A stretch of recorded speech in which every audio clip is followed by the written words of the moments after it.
வாங்க நம்ம இன்னைக்கு இதில் நிறைய பொருள் இருக்குது. என்ன பொருள்லாம் இருக்குன்னு பார்ப்போம். வாங்க ஃபஸ்ட் நம்ம இதில் உழைக்க முடியாது, கிழிப்போம்.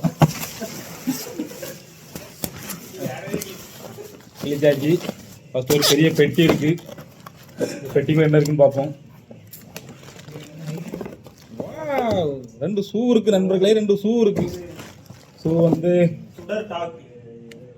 ஷூ சைஸு ஏதோ 25 ஏதோ போட்டிருக்கு.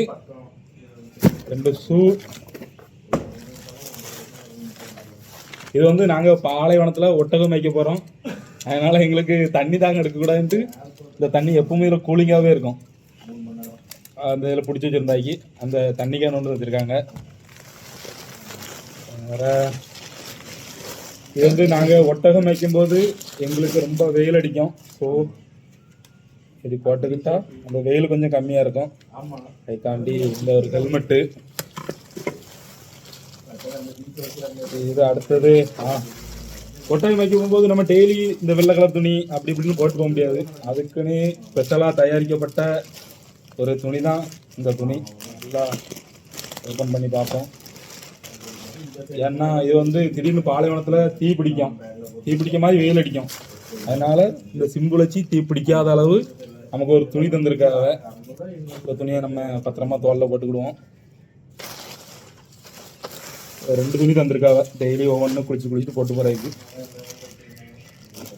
வெயில் அடிக்கும், நிறைய வெயில் அடிக்கும். நமக்கு ரொம்ப லாங்கில் ஒட்டகம் மேயதெல்லாம் தெரியாதா? அதனால் நமக்கு ஒரு கண்ணாடியாக ரெண்டு கண்ணாடியாக தந்திருக்காங்க. ஒரு கண்ணாடி. இதில் ஏதோ பேப்பர் போட்டிருக்கு. உங்களுக்கு எதுவும் புரியுதான்னு பார்த்துக்கிடுங்க.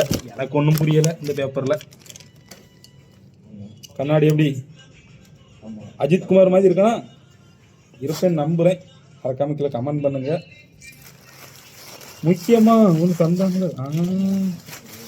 காணில் களவு எடுத்தாண்டா முன்னாடி என்ன இருக்கு. இதுதான் முக்கியம்.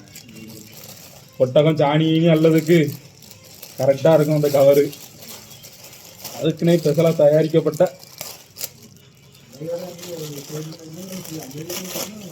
இது வந்து ஒட்டகம் சாணி அல்லதுக்கு எங்களுக்கு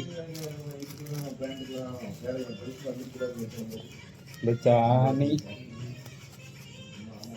இது இந்த கண்ணாடி போட்டு வைக்கும்போது தலையில் வச்சுட்டு இப்படி தோலில் போட்டுட்டு போனோம்னா அப்படிதான் இருக்கும். வேற லெவலில் இருக்குது. எப்படி நல்லா இருக்கா ஃப்ரெண்ட்ஸ்? பார்த்து சொல்லுங்கள். மறக்காமல் கீழே கமெண்ட் பண்ணுங்கள். பிடிச்சிருக்கணும்னு நம்புகிறேன். நம்ம டெய்லி ஒவ்வொரு நாள் ஒவ்வொரு வீடியோ போடுவோம். வேறு இதில் ஒன்றும் சொல்லுறது அளவுக்கு ஒன்றும் இல்லை. இதில் வந்து நம்மளை ஏமாற்றிட்டாங்க ஃப்ரெண்ட்ஸ். கரெக்டாகவே மறக்காமல் கீழே கமெண்ட் பண்ணுங்கள். ஃபாலோ பண்ணிடுவேன்னு நினைக்கேன். ஃபாலோ பண்ணுங்கள்.